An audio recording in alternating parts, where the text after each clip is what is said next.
Hi friends, this is Bhuvan. நம்ம இதுக்கு முன்னாடி வெப்சைட் எப்படி பில்ட் பண்ணணும்னு ஒரு சாம்பிள் டியூட்டோரியல் பார்த்தோம். ஓகே, ஸோ அந்த டியூட்டோரியல் தான் இப்போ கன்டினியூ பண்ண போகிறேன். பட் என்னென்னா இன்னும் டீப்பாக எடுக்க போகிறேன். ஓகே, ஸோ அது எப்படின்னு இப்போ பார்க்கலாம். சரிங்களா, இதான் நம்ம கடைசியாக பார்த்த டியூட்டோரியல். ஒரு HTML பேஜ் டிசைன் பண்ணி வச்சுருக்கோம்.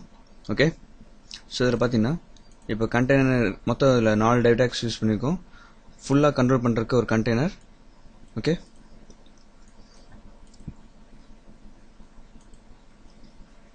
இது பார்த்தீங்கன்னா ஃபுல்லாக உங்களுக்கு கண்ட்ரோல் பண்ணுது. ஓகே, இந்த டைவ் டேக். நெக்ஸ்ட் பார்த்தீங்கன்னா ஒரு கண்டெய்னர் வச்சுருக்கோம். அதாவது இதுக்குள்ள ஒரு மெனுக்கு மட்டும் ஒரு தனியாக வருது, ஒரு டைவ் டேக் கொடுத்துருக்கோம். ஓகே, ஸோ நெக்ஸ்ட் பார்த்தீங்கன்னா கண்டெய்னர்னு சொல்லிட்டு அதுக்கு ஒரு டைவ் டேக் கொடுத்துருக்கோம். அடுத்து நம்ம என்ன ஸ்டைல்ஸ் அப்ளை பண்ணியிருந்தாலும் அந்த ஸ்டைல் வந்து மற்றதை அஃபெக்ட் பண்ணாத மாதிரி இருக்கிறதுக்காக இடையில ஒரு டைவ் டேக் யூஸ் பண்ணியிருக்கோம். ஸோ இது என்னன்னா மேலே நம்ம என்ன மாதிரி அலைன்மெண்ட் கொடுத்தாலும் எது கொடுத்தாலும் அதை கீழே இருக்க ஃபூட்டரை அஃபெக்ட் பண்ணாது. ஸோ இது வந்து கிளியர் பண்ணி கொடுத்துரும். ஓகேங்களா, ஸோ ஸ்டைல் கிளியர் போத் அப்படின்னு கொடுக்கலாம். இல்லை நம்மளுக்கு வந்து லெஃப்ட் சைடு இருக்க மட்டும் வேணாம் அப்படின்னா கிளியர் லெஃப்ட் மட்டும் கொடுக்கலாம். ஓகேங்களா, அடுத்து ஃபூட்டர். ஓகே, ஸோ ஃபூட்டர் பார்த்தீங்கன்னா இது ஒரு ஃபிக்ஸ்டு சைஸ் கொடுத்து வச்சுருக்கோம். நம்ம சிஎஸ்ல அதை வந்து டிஃபைன் பண்ணி வச்சுருக்கோம். ஓகே, ஸோ நெக்ஸ்ட் என்ன பண்ண போகிறோம் அப்படின்னா உள்ள கண்டென்ட்ஸ் எப்படி கொண்டு வரது, எப்படி நம்ம அது வந்து அலைன்மெண்ட் பண்ணுறதுன்னு பார்க்கலாம். ஓகே, ஸோ இப்போ பார்த்தீங்கன்னா நம்ம ஃபோட்டோஷாப்பில் டிசைன் பண்ணதுபடி இது நம்ம இப்போ வெப்சைட் கொண்டு வந்திருக்கோம். ஓகே, நெக்ஸ்ட்டு நம்ம பண்ண வேண்டிய விஷயம்னா நம்மளுக்கு கண்டென்ட்ஸ் வேணும். இந்த கண்டென்ட் பார்த்தீங்கன்னா இந்த உங்களுக்கு மார்ஜினில் போய் ஒட்டி இருக்கக்கூடாது, தனியாக வரணும். ஸோ இந்த அளவில் உங்களுக்கு இருந்தால் கரெக்டாக இருக்கும். ஓகேங்களா, ஸோ இந்த அளவுக்கு தான் உங்களுக்கு கண்டென்ட்ஸ் வரணும். இது கீழேயும் போகக்கூடாது, இதுக்கு மேலேயும் போகக்கூடாது, சைட்லையும் எக்ஸ்ட்ராவாக உங்களுக்கு வரக்கூடாது. ஓகே, ஸோ அதுக்கேற்ற மாதிரி தான் இந்த கண்டெய்னர் வந்து டிஃபைன் பண்ணுறோம். ஓகே, இது பார்த்தீங்கன்னா கிளாஸ் கண்டெய்னர்னு கொடுத்துருக்கேன். ஸோ இது வந்து ப்ரெஸ் பண்ணிட்டு கிளிக் பண்ண அப்படின்னா எனக்கு அந்த CSS ஸ்டைல் ஷீட்டுக்கு போகும். ஓகே, ஸ்டைல் ஷீட் பார்த்தீங்கன்னா உங்களுக்கு டாப்பில் டிஃபைன் பண்ணியிருக்கு எங்கே இருக்குது அப்படின்ட்டு. இதுதான் ஸ்டைல் ஷீட் டிஃபைன் பண்ணுறதுக்கு உண்டான மெத்தட். ஓகே, ஸோ இப்போ ஸ்டைலில் பார்த்தீங்கன்னா ஹைட்டு 100 பிக்சல்ஸ் கொடுத்துருக்கு.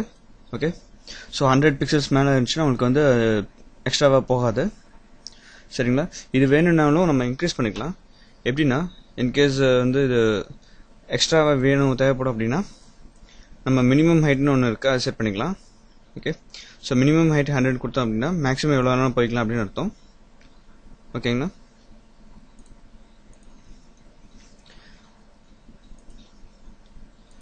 ஸோ இப்போ இந்த கண்டெய்னரில் நம்ம கண்டென்ட்ஸ் கொடுக்கணும். பட் அதுக்கு முன்னாடி பார்த்தீங்கன்னா இன்னும் சில வேலைகள்லாம் பண்ணியிருக்கோம். என்னென்னா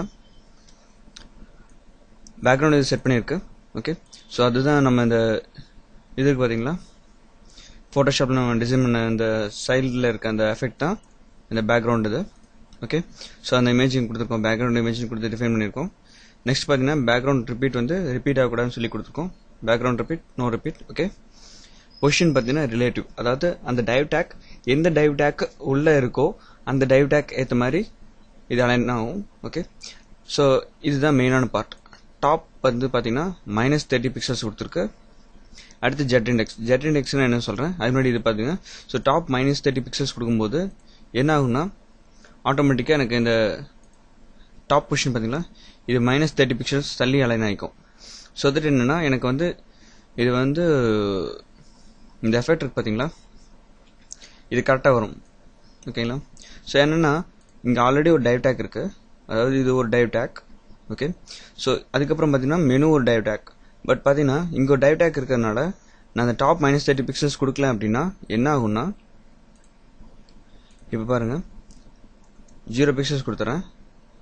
ஸோ இந்த டைமில் என்ன ஆகும்னா எனக்கு இந்த இது கீழே வந்துடும். ஓகே, ஸோ இதுதான் இதோட ஆக்சுவல் பொசிஷன். ஸோ நான் இங்கிருந்து பின்னாடி தள்ளி வைக்கிறேன். So -30 pixels. Okay, so that இப்போ பாருங்கள் எனக்கு வந்து கரெக்டாக அது இந்த இடத்துல வந்து அலைன் ஆகிக்கும் என்னோட எஃபெக்ட். அதாவது நான் ஃபோட்டோஷாப்பில் எப்படி டிஃபைன் பண்ணிக்கணும் அதே மாதிரி எனக்கு இங்கே கிடைக்கும். சரிங்களா, நெக்ஸ்ட் பார்த்தீங்கன்னா ஜெட் இண்டெக்ஸ் அப்படின்னா என்னென்னா இப்போது சாம்பிளுக்கு இது நம்ம ப்ரிவியூ பார்க்கலாம். ஓகே,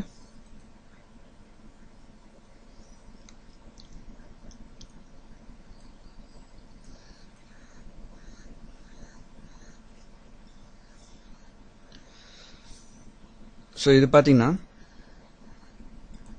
எனக்கு எஃபெக்ட் கரெக்டாக, அதாவது இது வந்து அடியில் வந்திருக்கு, இந்த மெனுக்கு கீழே வந்திருக்கு. இதே இந்த ஜெட் இண்டெக்ஸ் கொடுக்காம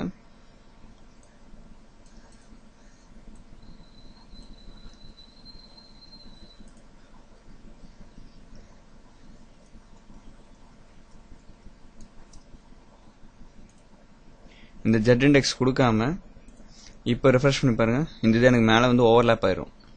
ஓகே, ஸோ இது வந்து எனக்கு இந்த மெனுவை பாதிக்குது. ஓகேங்களா, ஸோ இப்படி வந்து இது ஓவர்லேப் பண்ணக்கூடாது. ஸோ அதுக்காக வேண்டி நம்ம என்ன பண்ணுறோம் அப்படின்னா, இந்த இடத்த டிஃபைன் பண்ணுறோம். அதாவது -30 பிக்சல்ஸ் இது பின்னாடி இருக்கணும், அதாவது 20 பிக்சல்ஸ் நம்ம மைனஸில் வச்சிருந்த மாதிரி அந்த லேயர் பார்த்தீங்கன்னா அது கீழே இருக்க லேயருக்கு அடியில் போயிடும்.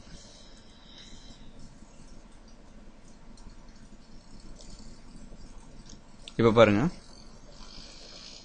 ஓகே, ஸோ இதுக்காக தான் ஜெட் இண்டெக்ஸுங்கிறது யூஸ் பண்ணுறோம்.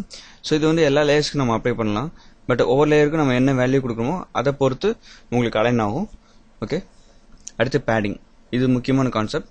பேடிங் வந்து இண்டிவிஜுவலாக கொடுக்கலாம். பேடிங் லெஃப்ட், இப்போ பாருங்கள் சாம்பிளுக்கு பேடிங் பாட்டம் இருக்குது, பேடிங் லெஃப்ட் இருக்குது, பேடிங் ரைட் இருக்குது, பேடிங் டாப் இருக்குது. ஓகே, ஸோ நம்ம வந்து என்னென்னா இது எல்லாத்தையும் ஒட்டுமொத்தமாகவும் நம்ம டிஃபைன் பண்ணிக்கலாம். இப்போ பார்த்தீங்கன்னா இது பேடிங் சொல்லி கொடுத்து மொத்தமாக கொடுத்துருக்கு. ஸோ வெறும் பேடிங் அப்படின்னு டைப் பண்ணால் padding top, padding right, padding bottom, padding left, so 4 விதமான வேல்யூஸ்க்கு நம்மளுக்கு வரும். ஸோ அதை நம்ம ஸ்பெசிஃபை பண்ணிக்கலாம். இப்போ பார்த்தீங்கன்னா நான் 30 பிக்சல்ஸ் கொடுத்துருக்கேன். ஓகே, ஸோ பேடிங் டாப்புக்கு பார்த்தீங்கன்னா 30 பிக்சல்ஸ் கொடுத்துருக்கேன். பேடிங் ரைட்டுக்கு 10 பிக்சல்ஸ், பேடிங் பாட்டமுக்கு 5 பிக்சல்ஸ். ஓகே, பேடிங் லெஃப்ட்டுக்கு 30 பிக்சல்ஸ் கொடுத்துருக்கு. ஸோ அதுக்கேற்ற மாதிரி இது இங்கே பேடிங் ஆகும். ஓகேங்களா, ஸோ நம்ம இந்த இடத்துல பார்த்தீங்கன்னா இந்த ஸ்பேஸும் உங்களுக்கு எம்டியாக இருக்கும். இந்த ஸ்பேஸ் மட்டும் தான் ஆக்குபை ஆகும். இங்கே நம்ம என்ன டைப் பண்ணாலும் அது இந்த இடத்துல தான் வரும். ஓகேங்களா,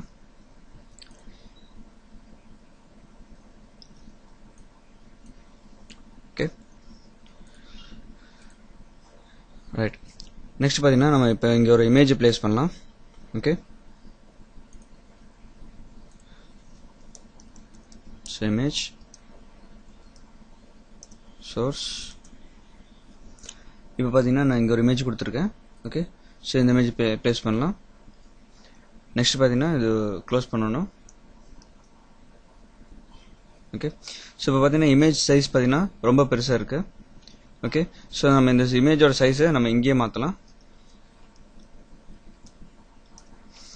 வித் ஒரு 30, ஹைட் ஒரு 30 கொடுத்துக்கலாம். ஓகே, ஸோ இது வந்து ரொம்ப ஸ்மாலாக இருக்கு. ஸோ 60 கொடுத்துக்கலாம்.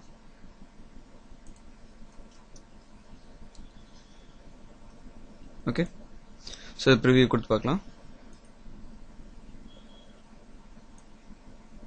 சரிங்களா, நெக்ஸ்ட் பார்த்தீங்கன்னா இப்போ நான் இந்த இடத்துல எது டைப் பண்ணாலும் அது இந்த இமேஜ் கீழே போகும். ஓகே, பட் எனக்கு இந்த கீழே இந்த இமேஜ் கீழே வரக்கூடாது, இங்கே டாப்லேருந்து வரணும். அப்படின்னா என்ன பண்ணலாம் அப்படின்னா, ஜஸ்ட் இதுக்கு இமேஜ் இருக்கு இல்லையா, இதுக்கு அலைன்கிற ஆப்ஷன் இருக்கும். அலைன் லெஃப்ட் கொடுத்துருங்க. ஓகே, ஸோ இப்போ நம்ம எது டைப் பண்ணாலும் அது மேலேருந்து வரும். ஓகே, இன்னொரு விஷயம் கவனிக்க வேண்டியது என்னன்னா, இந்த இமேஜுக்கு நம்ம டைப் பண்ண இடத்துக்கும் கொஞ்சம் கேப் வேணும். ஓகே, ஸோ அதுக்கு என்ன பண்ணலாம்னா, நம்ம பேடிங் செட் பண்ணலாம். ஓகே, ஸோ இது பார்த்தீங்கன்னா சிஎஸ்எஸ் பொறுத்த வரைக்கும் இன்னொரு கன்வீனியன்ட் வே என்னன்னா, நம்ம அதாவது இந்த கண்டெய்னருக்குள்ளே இருக்கிறதுக்கு, அதாவது இந்த சிஎஸ்எஸ் ஸ்டைல் இருக்கு இல்லையா, இந்த ஸ்டைலுக்குள்ளே வர எந்த ஒரு இதுக்கும் நம்ம இந்த ஸ்டைல் இதை வந்து பேரண்ட்டாக வச்சுட்டு சைல்டாக அந்த ஸ்டைல்ஸ் யூஸ் பண்ணலாம். இப்போ சாம்பிளுக்கு டாட் கண்டெய்னர், இப்போ இதில் தான் நம்ம இமேஜ் யூஸ் பண்ணுறோம். ஸோ வந்து இந்த இடத்துல இமேஜ் கொடுத்து, ஸோ இங்கே நம்ம பேடிங்கை ஸ்பெசிஃபை பண்ணலாம். ஓகே, ஸோ இது பார்த்தீங்கன்னா பேடிங் 10, இது சாம்பிளுக்காக கொடுக்குறது.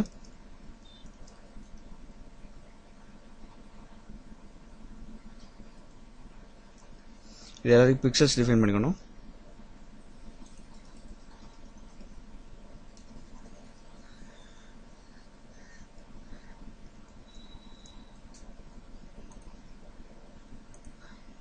ஸோ இப்போ பார்த்தீங்கன்னா இந்த கண்டெய்னருக்குள்ள வர இமேஜுக்கு மட்டும்தான் இந்த ஆப்ஷன்ஸ் எனேபிள் ஆகும்.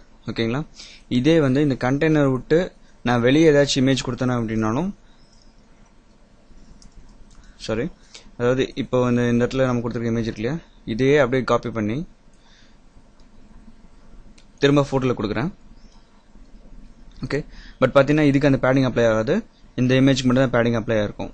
ஓகே, ஸோ ரீசன் என்ன அப்படின்னா, நம்ம ஸ்டைல் ஷீட்டுக்குள்ள அதோட சைல்டுக்கு மட்டும் தான் அப்ளை ஆகணும்னு சொல்லி கொடுத்துருக்கோம். கண்டெய்னருங்கிற இதுக்குள்ள கிளாஸ்க்குள்ள வர இந்த இதுக்கு மட்டும்தான், சிஎஸ்எஸ் ஸ்டைல் ஷீட்டுக்குள்ள வர சைல்டுக்கு மட்டும்தான் இந்த இமேஜுக்கு உண்டான எஃபெக்ட் அப்ளை ஆகும். ஓகேங்களா? ஸோ இந்த இமேஜ் இமேஜ் உங்களுக்கு பாடி HTML அந்த மாதிரி ஏதாவது உங்களுக்கு HTMLக்கு உண்டான கீவேர்ட்ஸ் இருக்கு இல்லையா, ஸோ அதெல்லாம் பார்த்தீங்கன்னா நீங்கள் ஜஸ்ட் இப்படியே கொடுத்துடலாம். மற்றதுக்கெல்லாம் பார்த்தீங்கன்னா நீங்கள் இந்த இடத்துல கொடுத்துட்டு மறுபடியும் இங்கே எப்படி டிஃபைன் பண்ணியிருக்கோம், கிளாஸ் ஈக்குவல் டு கண்டெய்னர், அந்த மாதிரி நம்ம டிஃபைன் பண்ணணும். இப்போ புதுசாக வேற ஒரு கிளாஸ் கொடுக்குறோம் அப்படின்னா, ஃபூட்டர் அந்த மாதிரி கொடுக்குறோம் அப்படின்னா நம்ம வந்து டிஃபைன் பண்ணணும். பட் இமேஜுக்கு நம்ம டிஃபைன் பண்ண தேவையில்லை, இந்த இடத்துல நம்ம கொடுக்கவும் தேவையில்லை, ஏன்னா அது ஆட்டோமேட்டிக்காகவே எடுத்துக்கும். ஓகேங்களா? ஸோ இதெல்லாம் HTMLோட டிஃபால்ட் ப்ராப்பர்ட்டிஸ். ஓகேங்களா? நெக்ஸ்ட் பார்த்தீங்கன்னா இப்போ பேடிங் அப்ளை பண்ணியாச்சு. இப்போ நம்ம எது டைப் பண்ணாலும் welcome to our home page. Okay, இது பார்த்தீங்கன்னா இது அஃபெக்ட் பண்ணாது, இந்த இடத்துல மட்டும்தான் வரும். ஓகேங்களா? நெக்ஸ்ட் பார்த்தீங்கன்னா இந்த கிளியர் எதுக்காகன்னு சொல்கிறேன், கிளியராக சொல்கிறேன் இன்னும் கொஞ்சம். ஓகேங்களா? ஸோ இன்கேஸ் இந்த கிளியர் கொடுக்கல அப்படின்னா என்ன ஆகும்னா, நம்ம இந்த இடத்துல அலைன் ஃப்ளோட் அந்த மாதிரி ஏதாச்சும் வேல்யூஸ் கொடுத்துருந்தோம், இதுக்கு முன்னாடி கொடுத்துருந்தோம் அப்படின்னா இந்த இடம் இருக்குது பார்த்தீங்களா, இது டிஃபைன் பண்ணாத பட்சத்தில் உங்களுக்கு கீழே இருக்க ஃபூட்டர் அஃபெக்ட் ஆகும். ஓகேங்களா? உங்களுக்கு ஆக்சுவலாக நீங்கள் இப்போ பார்க்குற மாதிரி விஷுவல் வராது, வேறு மாதிரி வந்துடும். ஸோ அதுக்காக என்ன பண்ணுறோம் அப்படின்னா, இந்த கிளியருங்கிற ஆப்ஷன் யூஸ் பண்ணி, okay, style equal to clear :both. ஓகேங்களா? ஆக்சுவலாக இது வந்து நீங்கள் ஸ்டைலாகவும் டிஃபைன் பண்ணிட்டு நீங்கள் இங்கே எடுத்துக்கலாம். ஓகேங்களா? ஸோ இங்கேயே கூட நம்ம ஸ்டைல் ஒன்று டிஃபைன் பண்ணிட்டு டாட் கிளியர்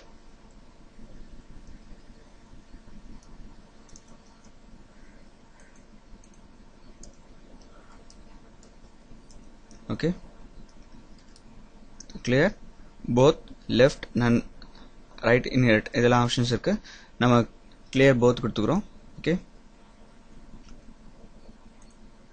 ஸோ இப்போ பாருங்க இந்த இடம் இருக்கு இல்லையா, ஸோ இங்கே வந்து நான் என்ன பண்ணலாம் அப்படின்னா இந்த டைவ் டேக்குள்ள, ஓகே, சிம்பிளாக இது டைவ் டேக், இந்த டைவ் டேக்குள்ள கிளாஸ், இந்த கிளியர் கிளாஸ் எடுத்துக்கிறேன். ஓகே, ஸோ இப்போ எனக்கு வேலை ஈஸியாக முடிஞ்சுது. ஸோ நான் வந்து கோடிங்கில் எங்கேயாச்சும் ஃபால்ட் இருக்கும், இல்லை அலைன்மெண்ட் மாறும்போது நான் கவலைப்பட தேவையில்லை, ஏன்னா இது வந்து மேலே என்ன இது வந்தாலும் கீழே ஃபூட்டர் அஃபெக்ட் பண்ணாது. Okay, next footer. Okay, footer பார்த்தீங்கன்னா ஃபூட்டர் கிளாஸ்க்கு நம்ம என்ன அசைன் பண்ணியிருக்கோன்னு பார்க்கலாம்.